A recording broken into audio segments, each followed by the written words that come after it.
Hi, everyone. Welcome to Breaking the Silence, a podcast produced by Angels Protection Inc., where we uplift the voices of young mothers and women and the leaders, clinicians, strategists, and advocates working to transform the healthcare systems that shape their lives. I'm your host, Makaila Davis, founder and chairwoman of Angels Protection Inc. And Her Voice in Healthcare is a series dedicated to women whose leadership is grounded not only in expertise, but in empathy. Women who understand that healthcare decisions, systems design, and policy must center the voices of those most often unheard. This series honors women who lead with integrity, accountability, and an unwavering commitment to equity. Today's guest is a leader whose work often happens behind the scenes, yet whose impact is felt at every level of care delivery.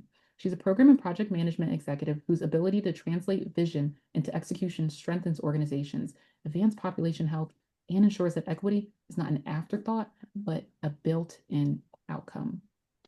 McKenzie is a public health and project management leader with extensive experience in driving complex, high impact initiatives across healthcare, public health, and research environments.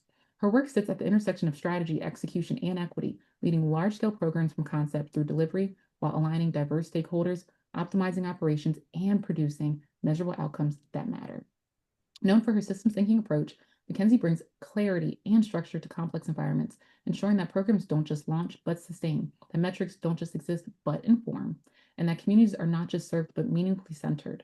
Across her career, she has supported initiatives that strengthen healthcare systems, improve population health outcomes, and build operational excellence within mission driven organizations. Her leadership reflects a deep understanding that equity is not achieved through intention alone, but through disciplined execution, accountability, and thoughtful design. In a healthcare landscape where complexity often slows progress, McKenzie represents a new generation of leaders who know how to move systems forward with precision, purpose, and care. McKenzie is also an active member of Alpha Kappa Alpha Sorority Incorporated, exemplifying a lifelong commitment to service, scholarship, and leadership. So I just want to take the time to welcome you to the podcast, um, and to begin, just to ask, like, what first drew you to public health and program leadership, and how did your early experiences shape your approach to systems level work? Well, thank you for having me. I'm really excited to be here and get to share a little bit about my experience. To answer the first question, what brought me to public health? So I think like a lot of people when I went to school, I thought that I wanted to be a doctor. I really wanted to be an OBGYN. And a lot of my research moving this far into my career has been on either sexual health, reproductive health, maternal and child health, kind of all in that area. So I thought that I was going to be an OBGYN. I'd even talked to some of my physicians, talked to people in my network, did a lot of shadowing, a lot of, real experiences to kind of decide that that was something that I wanted to do while I was in high school. And then I got to school and I started to take some of the courses, going through some of the OCHEMs, the anatomies, and I came to the quick realization that this was not for me. I enjoyed being in healthcare. I enjoyed the idea of helping people and getting them to a point where they could be healthy. But I think what I really wanted to do was public health. And once I started to understand more about what public health was, when I started to think more about SDOH factors and the kind of the factors that surround what allows us to be healthy, that was where a lot of my interest and my passion was.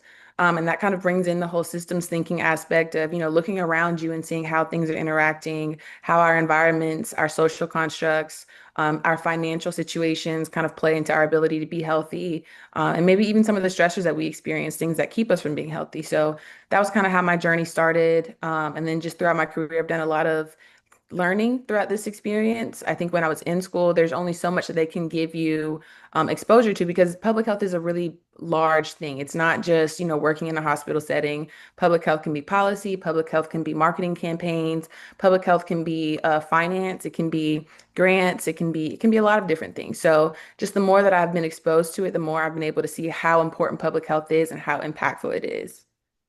No, I love that. And public health is really important. And I think that's a whole nother, it's a whole nother set of healthcare that folks don't originally think about, that that's something that they could get into for a career. And you hold both an MPH and a PMP. So how's the combination of public health training and project management expertise shaped how you lead healthcare initiatives? It's actually been really helpful. So after I graduated my undergraduate, well, with my undergraduate degree from the University of South Carolina, I graduated in the COVID era. So I came out December 2019. I graduated a little bit early, and I was really unsure about what my next steps were because then we hopped into application season, and then COVID happened, so the world shut down. So at that point, with the limited amount of expertise or just kind of experience that I had handling real world problems and not just things that were in practice, maybe with a homework application or a project in school, I was not the group of people that they were looking for to save the world's problems. And it doesn't mean that I couldn't do it, but it makes sense that they would have needed people that were experts. So the job market was not necessarily favorable to me, but it also gave me an opportunity to sit down and think a little bit more about what I wanted my public health career to be like. Was I interested in epi? Was I interested in planning? Was I still interested in research and maternal health, maternal child health? Um, so after, some thought and consideration, I applied to get my MPH. So I got my Master's of Public Health in Health Services Policy and Management, and actually had the privilege of working in the South Carolina State House and kind of getting a firsthand experience about how policy works in state politics. And it was a really interesting experience. I think I learned a lot about um, just the nuances of how government works. And we think that things are, it should be direct and very straightforward, but there's a lot of things that go on behind the scenes. There are a lot of people that are involved as far as making sure that your legislators are informed, that they have the right information when they're making these key decisions, that they are also forming partnerships and helping each other get things moved across the line because it does take a village in order to get some of this stuff through and get people in agreement. So after having that experience, I decided that I still wanted to be in healthcare. I still wanted to be in public health, but I wanted to kind of be on the side of operations and management, not necessarily compliance and policy in that way, but more like government policy, more influence, and still stay in that research realm. So a lot of what I learned in my graduate program was about planning, operations, management, making sure that the system was running well and that we were meeting our goals, that we were setting SMART goals, first of all, that we were focused on our outcomes, and some of the smaller skills that come with that. So thinking about budgeting, that's really important. Everything that you do from, the time you leave out of that classroom, a lot of it has to do with budgeting. A lot of it has to do with smart planning and thinking about what kind of resources you have available to you. So after I graduated, I ended up taking a role as a program manager. And so after that role and moving into my current role here, Advocate Health in Charlotte, I got a role as a project manager still in research at a research center. And kind of thinking about what I was doing on a day to day, I realized, I do know a lot about planning. I know a lot about program management, but running projects is a little bit different just because it is time bound. Your program might not necessarily be time bound. You might have more resources coming in over, a period of 10 years, whereas your project, you might only have maybe 2 to 3 years. Sometimes you do have 5 years for some of the larger federal grants, but there is a shorter time span in order for you to meet your objective. So while I was there, I kind of realized, okay, if I'm going to be in this space as a project manager, if I'm going to continue to do this and do this well, I'm going to want to get some extra training and extra education. So I decided that if I was going to be a project manager, I needed to get the certification. So I went and got my PMP, my project management professional license, or excuse me, certification from PMI. And that study and that training was actually really interesting. There are a lot of things that I learned that seemed like they would have been intuitive, but learning the language, the vocabulary, thinking about or thinking more strategically about okay, resource management, budget management, thinking about leading people, thinking about the ways that you lead people. Is your project agile? Is it waterfall? Thinking about the different methods, a lot of different things and vocabulary terms that I had heard from peers or other project managers that I maybe wasn't fully understanding or, didn't have the practice to contextualize for me. Going through that training and getting that certification definitely helps. And I think even now it's definitely grown my skill set. It's definitely made me feel a lot more confident while I'm in my role. I do feel and there are times I will say that I'm learning that project management does not look the same at every organization. I think you learn things, it's in the book, and you think, okay, you're going to go through all of these different steps, you're going to go through all of your processes, but sometimes it doesn't look exactly like that. It just kind of depends on your organization. And that's where, being creative about your problem solving is what comes really in handy. And, developing relationships, having friends in different departments, and kind of learning to work with the organization and the people that are around you to get the job done, because everything comes back to the original goal of achieving your project objective. So doing that, it definitely has expanded my skill set and made me feel a lot more confident in my work and has helped advance my career. No, I love that. Especially when you touched on too, when you were talking to your peers, you noticed, okay, there's these different terms like waterfall, agile, and then going through the actual training itself, it has helped you become better to actually understand what that means when you're doing the work, and Mhm. applying it that way. And that also being said too, so systems thinking is central to your leadership. How do you help organizations move beyond siloed solutions toward integrated, sustainable change? I think a lot of that happens kind of while we're in process. So once the grant is submitted, you kind of are in a waiting period to see has it actually been awarded. So did we get the money? Did we not? The moment that you get awarded, it's kind of you hit the ground running from there, and you're having to work with various different departments to say, okay, we've been awarded this thing. How do we get the money to our account? What does the accounting look like? How do we do things like invoicing? For some of our projects, one of them that I have right now, we had to get a new contract for a vendor. So working with people that are in legal or working with people that are handling different kind of vendor forms and getting invoicing and accounting involved. Those are the kind of things where it's like, we have to look at how large our organization is. We have to look at how many places we're going to touch in order to get this work done and start thinking about, okay, who knows who in what spaces, who can do what in which way. And then how are we going to, use those resources to our advantage in order to get things done and get them done fairly quickly because the clock is running. So you're always kind of keeping in mind how much time you have to actually get your project set up to get things going. And what I'm learning is things do not always go as you might plan. You create your project plan and you think it's going to be perfect, but you really do have to be flexible. You have to be flexible and understand that sometimes people, as a resource, maybe they're out, maybe they're not able to do a certain thing, or an organization, like our organization is in transition where we are merging with another health system. So we've gone from HM Health to Advocate Health. So there's a whole lot of systems merging. There's a whole lot of security server merging. And what we've learned a lot about is security and access is a really big thing, especially when you're working with contracted teams, getting people into the right channels. Things may change where one day people might have access to a server and the next day they don't because maybe they need to update a certain program to a different version or so, so on and so forth. The problems that show up are usually endless, but the opportunity to learn from them and to continue to grow and to make more peers and to just get a better understanding of where you are and where you're working, those are endless. It's always a good experience. No, I love that. And also like kind of tying into too on program design. So what does equity-centered leadership look like in a day-to-day program management decisions? It looks like your stakeholders. To me, that's kind of the first thing that I think of is who are you involving when you're making these decisions, when you're coming up with solutions. A lot of our projects do have a stakeholder board, and so we consult with them and ask them, what do you think about this? We might have something that we've initially thought up. So we always come with something that we've created as like an original version. And then we talk to our stakeholders and say, okay, because you represent our target population or you represent a diverse group of people, let us know what you think. Give us your feedback, and then we tailor what we've created from there. So it could be a lot of our marketing has been tailored. A lot of the things that we're doing in the community as far as programming, they're telling us for some of our projects, what kind of information they want to learn. Maybe they want to learn more about what research is. They may be participating, but maybe they don't fully understand what it is that we're doing on our side. They just know that they're getting better. They know that their outcomes are getting better, their health is getting better, and that we're doing this positive thing, but they might not fully understand what it is that we do on our side. So it's a give and take. We might give sometimes, they might give sometimes, but it is a learning experience on both sides. And we do try to have a diverse group of people, especially when we have something that's going to be a broad solution, because we don't want to leave anybody out and not have a solution that fits. I agree, especially when you touched on we don't want to leave anybody out when we're working on projects. And also too, how do data metrics and accountability play a role in advancing or hindering health equity? Data is really important because data tells the story.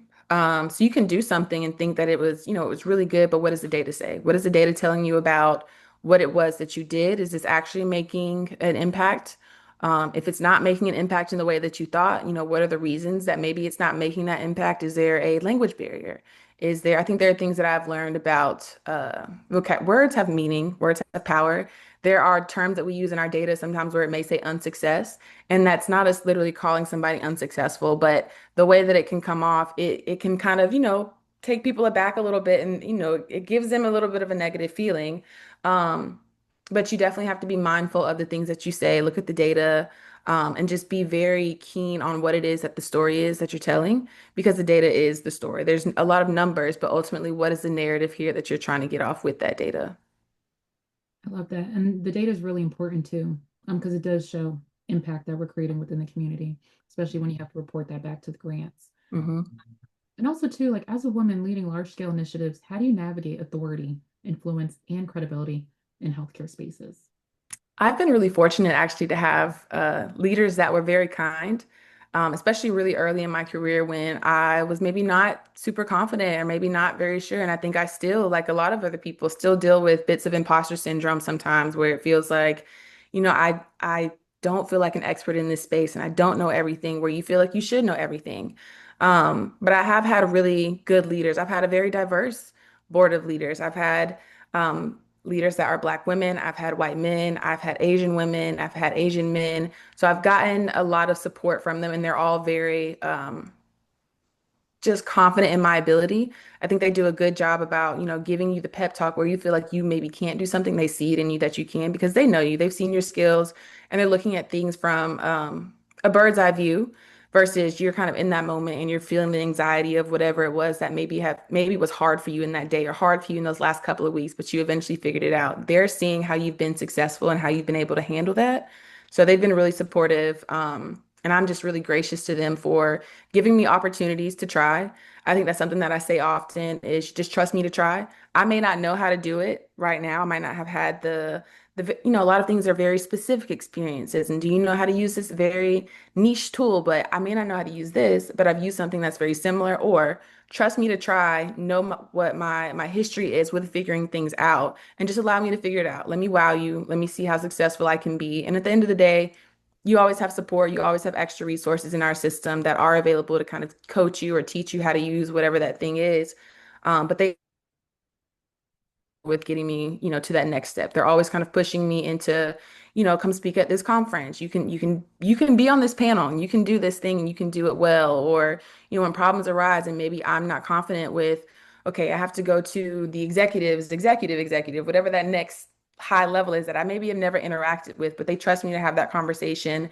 And sometimes the conversations are not easy conversations because a lot of our solutions, they might get, it's a very nitty-gritty singular problem, but we do still have to come to a solution. So they trust me to communicate that and come back to them with whatever the solution was that I was able to work out. So I'm really gracious and appreciative of them.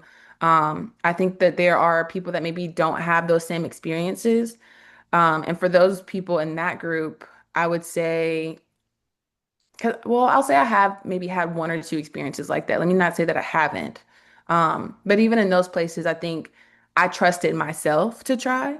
I still saw in myself that I could be successful. And I think that's something that you have to tell yourself is, I know who I am.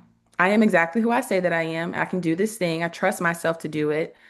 And we're gonna see I haven't come this far to only come this far. So I think it's just a matter of having a little bit of self-confidence plus a support group somewhere around you that also trusts you and thinks that you can be successful. I love that. And it's so important too, having great leadership that wants to see you thrive and do other things, be on panels and talk to the executives and get that experience. Because not every company's like that. So also too, like I wanted to tie to the next question. How do you ensure that your voice and the voices of others are heard at the decision-making tables? One thing I come in with is I just try to be kind. I think kindness goes a long way. I think what I have learned working in this organization for the last couple of years is, I actually said this today in our meeting, you gotta have friends in low places. It was an old country song. Low places, high places, wherever they are, you gotta have a lot of friends. You have to be willing to make those relationships so that you can get things done. And I think that's kind of been the cornerstone of my success here. I love that. And having friends all over, networking with folks that are in every industry, I think is really important and critical. And that has helped me too within my career. So I definitely agree with I'll that. also add that having the information also plays a role, because you're not going to know every answer, but being honest about, I don't have the answer right now, but I'll do the research and then coming back with the research, doing the follow-up, being able to actually communicate and say, okay, give me a couple of days and I'll have an answer. And then you actually come back in a couple of days and not a couple of weeks. Also, I think gives them some confidence and allows me to kind of navigate how I need to in order to get to my final goal I and love bringing others along, just in conversation, again, trying to support people in the way that I want to be supported. I know that it's really difficult sometimes to deal with some of these problems or to get to some of these solutions, especially when it may be a more difficult data problem or it's a new project or a new kind of technology that we've never used before. You'll have your peers that maybe confide in you at work and like, this seems really hard. I'm just not really sure, but it's having the confidence in them, like they have the confidence in you and being able to share that support system and have somebody to lean on that you can trust and you can confide in and say, I'm not really sure. they're able to pour back into you and say, you might not feel like you can, but I think that you can. I trust you to try. And then just kind of, setting them off to do their thing. When they're successful, they feel a lot better about it. They know that they have your support and you've kind of built more rapport in that network around you. I agree with that.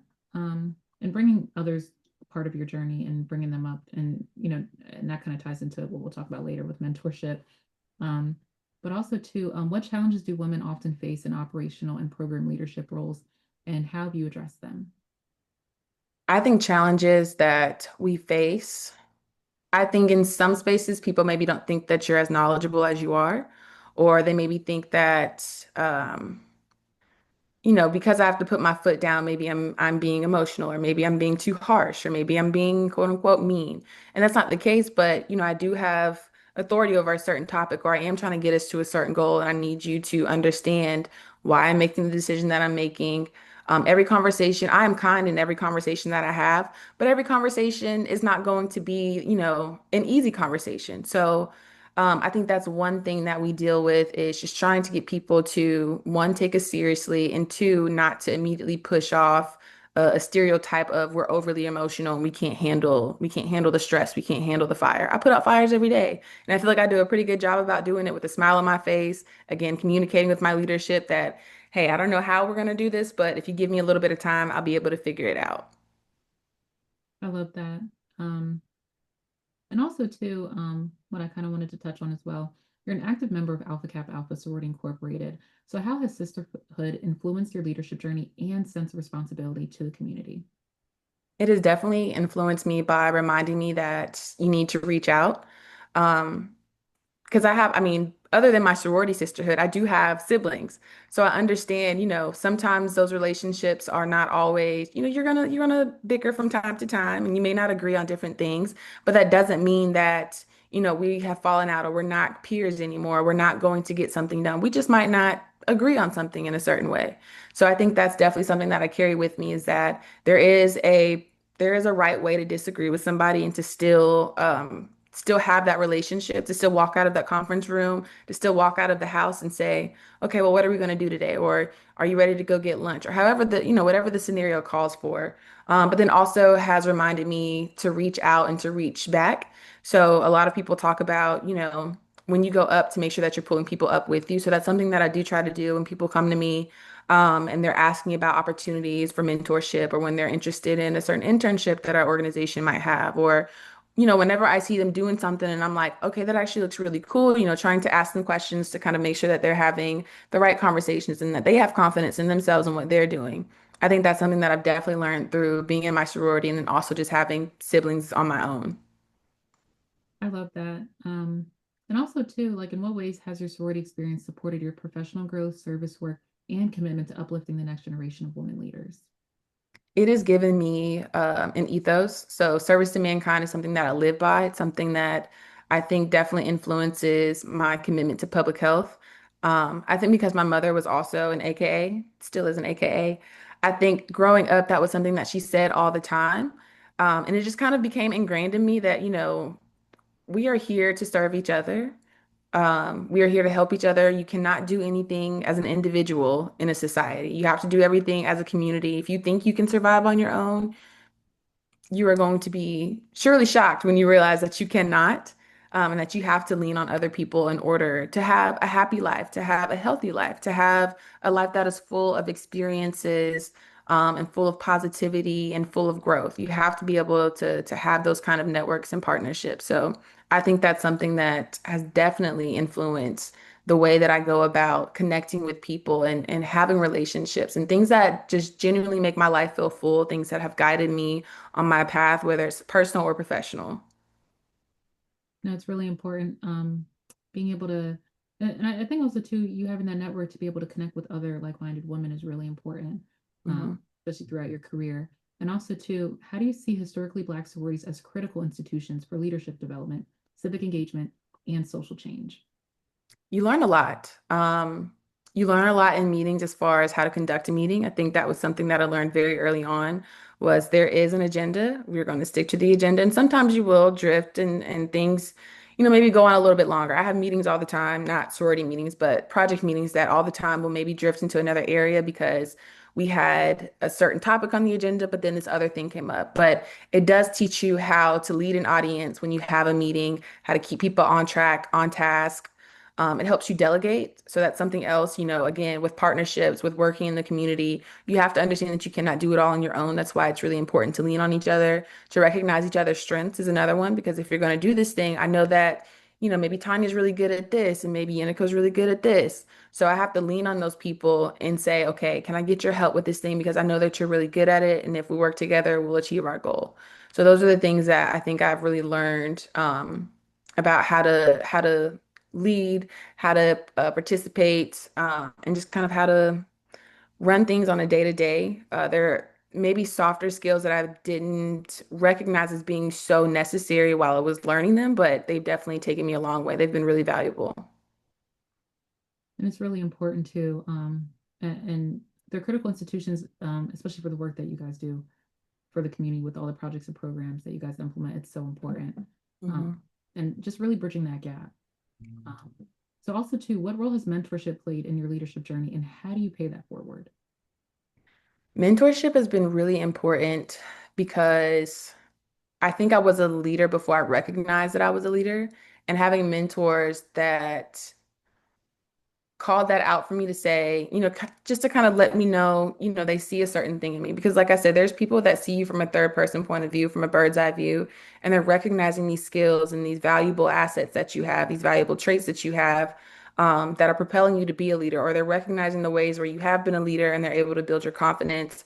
They're able to maybe help you hone in on some of those skills. So that way, when you get to the next level, that you're already there. You're not having to learn the hard way. And I think even when you get to that place, there's a lot that you learn about being a leader. There's a lot that you learn about people. There's a lot that you learn about social networks and just kind of the norms of an organization that you might be in, or the norms of a community that you're entering. So I think that has done a lot for me to have people that I could confide in, that recognize something in me, and that I could have those candid conversations with about, how do I deal with this thing, or how am I dealing with this thing? How can I be better? That's something that I'm very just set on is please give me feedback. I really like feedback because I cannot be better if you don't give me feedback. I'm always trying to be the best that I can be. I think I'm doing pretty well so far, but I do want to continue to grow and I want to continue to get better because I feel like that's the objective to life is to always get better. I agree, especially that the objective is to always get better and be the best that you can be. Hmm. And because then young women are looking up to you for the work that you do. Yeah. And also, too, how do you support teams in avoiding burnout while still delivering high impact results? I actually listened to a session that our PMI chapter put on, and he was a project manager that had been working in the field for long. I think this is something that he did really good, not only as a PM lead, but also a mentor. Was he told them you have to have a life outside of work. In his words, he said, there's only so much that I can do to make your job sexy and cool. You have to have a life outside of work. And when he did that, he noticed that tasks were getting done quicker with less hours, but they were also done better because people had something to look forward to outside of work. So I think that's something that I do try to encourage them to do is, I love the work that I do.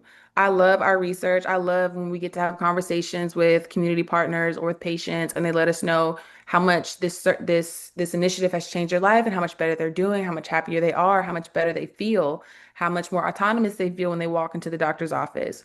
But there's also, the life that you live outside of that. What makes you happy? We all love our jobs, but there has to be something else outside of the 9 to 5 that's making you happy, be it new hobbies, or do you go to the gym? Do you play an instrument? Do you have friends that you're really involved with? Are you involved? I don't have kids, but if you have kids, are you able to make it to their basketball games or their baseball games? How is that going? Having something outside of work that you're also just as passionate about, I think is something that's been really helpful. And that I do try to continue to continue to say, because like I said, life happens outside of the four walls of your cubicle, and you have to have something to look forward to. So when you come back in on a Monday morning, you feel refreshed, you've had a great weekend, and you're ready and motivated to get back to it. I love that. And having things outside of work, because work is not your whole life. Work is just for 8 hours. Hmm. Um, So like you said, like, do you like to, are you able to be a part of your kid's life if you have children? And also, what are your hobbies? I know for me, I picked up golf. Um, and that has been fun. Golfing, boxing, things like that, you know? So it's really important for you to be involved in things and community-based organizations, um, volunteering, things like that. Boating, I picked that up too. So Mhm. Very important. yeah, so it's really important to do fun things to level set, because things cannot be serious all the time. Um, You will burn out if everything is serious all the time. If you never give your brain and your body a moment to exhale, if you're always caught in that like that intense anxiety or that intense focus, you're never going to exhale and you are going to burn out quickly. I always tell my friends, and maybe it's not the smoothest thing, but I always tell them the car can't go with no gas in it. mm, So if there's no gas in your car, if you're not fueling yourself with something, be it a healthy lifestyle, if you're not, because sometimes I will recognize that I've been at my desk for 6 hours and I have not had a sip of water. So if I'm not fueling my body, if I'm not fueling my mind, fueling my heart, fueling my soul, I'm not going to be able to do the work that I do at the level that I do it. I agree. Um, and also too, what advice would you give to emerging public health and healthcare leaders who want to build sustainable mission-driven careers? I would say look at the world around you. There's a lot of things that are happening in the world. I think we're seeing a lot of different changes, especially in public health, where things are certain systems and programs and organizations are being dismantled. Funding is being taken away. I would say look at the world around you. Consider which causes are maybe the most important to you and try to make a career out of that. I won't tell you that, your passion has to be the thing that you do for work because sometimes that's not fun. Sometimes you need that to be your hobby or you need that to be what you're involved in when you're working with your community outside of work. But I would say pick something that's interesting to you, something that you're passionate about because this is hard work. This is hard work. There are going to be days where you're really frustrated because you're like, you will see why the solution makes sense, and then you'll see where it still won't get implemented. It still won't make it into policy, or people will still make a decision outside of what you've just proven to them, be it with data, with narrative and focus groups, and they'll still say no. So, you got to find something that you're really interested in, something that you're willing to work towards. Also have a breadth of experiences. I think it was really good that I went wide on my experience before I went deep because I got to see a lot of different things. There's only so much that you can be exposed to while you're in school. There's only so much time that they really have to explain to you what public health is, how many things it touches, all the things that you can do. I think a lot of what they, at least in my program, a lot of what they funneled us into was being a program manager, working with the health department, kind of keeping it siloed. But there's so many different things that you can do, whether you're working in tech and you're doing UX, you can work in biopharma, you can work in government and policy. There are so many different places that you can be. So part of it is figuring out, like I said, what your interest is, but also what environment do you want to be in? What lifestyle do you want to have? Do you want to have a career where you're traveling all the time? Do you want to have a career where you can maybe be at home or, be at your desk and you're working with a set group of people? Do you like things changing all the time? Do you like where things are maybe not changing all the time? You're not a flexible person. It's okay to say that. I would suggest that maybe you work on that and be flexible because things change all the time, but think about what it is that you want your life to be like and find that cross section between your interest and what you want out of life. I love Meet that. people all the time too. Go to conferences, network with people on LinkedIn, but also when you're out and about and you're talking to people and you're figuring out what people do for work, that's how you find peers in different places. That's how you find people that are doing careers that are maybe different than yours. And that's how you expand and you get exposed to different things. Go to different conferences if you can. If there are meetups or if there's networking events, go to those. If you're still in school, talk to your peers, see what it is that they're doing. What do their parents do? What do their aunts and uncles do? That's where I think you're going to get a lot of the education about what all your options are because there are so many out there that they don't have time to cover in the classroom. And it's so important figuring out how many options there are, just even starting there, especially within public health. There's so many things you could do. Um, so it's really important. Like you said, conferences are great. And LinkedIn. LinkedIn is such a great tool for connecting and networking with folks. You could be in one state and then network with someone that lives on the whole other side of the US. So, or even outside of the world, really. There's folks that, are on LinkedIn in other countries. It's a great tool for business. So I encourage all my mentees to use that, and anybody that I talk to. It's just so important. And also too, um, how can listeners stay connected with your work and initiatives that you're leading? You can check out my website, McKenzieIsrael.squarespace.com. You can follow me on LinkedIn at, McKenzie Israel. It's just my name. To keep up with some of the work that I'm doing at Atrium, you can keep up with Chassis on LinkedIn. Go to the Advocate Health, Atrium Health website. I think one of the most recent websites that we've actually completed was for our maternal health initiative. And the vanity link for it is atriumhealth.org/mecbirth. So I'd say go visit there, see what we're up to. You can reach out to us via email, get connected, stay up to date. There's a lot of different press releases and things that come out for the work that we're doing with the Center for Health System Sciences. So that's the full name, but we go short by Chassis. So yeah, look us up, stay connected, reach out to me if you're really interested in some of the things that you're seeing. For those that are looking for mentorship and looking for opportunities, we do have a summer internship every year. So make sure that you're applying for that so that you can get to know some of the work that we're doing. You have an opportunity to work with some really, really smart scientists. They're all doing a lot of different things. Like I said, try to get into different fields, see what it is that you're interested in. We have things that go from PTSD, maternal health, sepsis, hypertension. A lot of our work maybe centered with minority populations, maybe geriatric populations and dementia. We have a lot of AI projects now that have been coming in, so that's been really interesting to learn for myself because I was not an AI expert. I'm still not because there's so much to learn about it, but there's just a lot of things for you to learn with Chassis. So I encourage you to get connected with us to learn more about our projects and ask us questions too. We always love to answer questions and to let people know about all the great things that we have going on at Advocate. I love that. And guys, please get connected with her through LinkedIn and all the wonderful information that she just provided, especially those internships. Please, stay connected with their website and see if that's something that you're interested in to apply for and have that opportunity. And also, too, I just want to say, McKenzie, thank you so much for your leadership and your discipline and your commitment to making sure that healthcare systems work better, not just on paper, but in practice. Your work reminds us that equity is built through intention and execution, and that real change happens when vision meets structure, accountability, and care. And to our listeners, if today's conversation resonated with you, visit angelsprotection.org to learn more about our supporting work that we do with women, young mothers, and future healthcare leaders through education, advocacy, and community systems change. And always remember, silence protects systems, not people. So let's keep breaking it together. And please like, comment, subscribe, and stay connected to the channel, guys. Take care. Bye.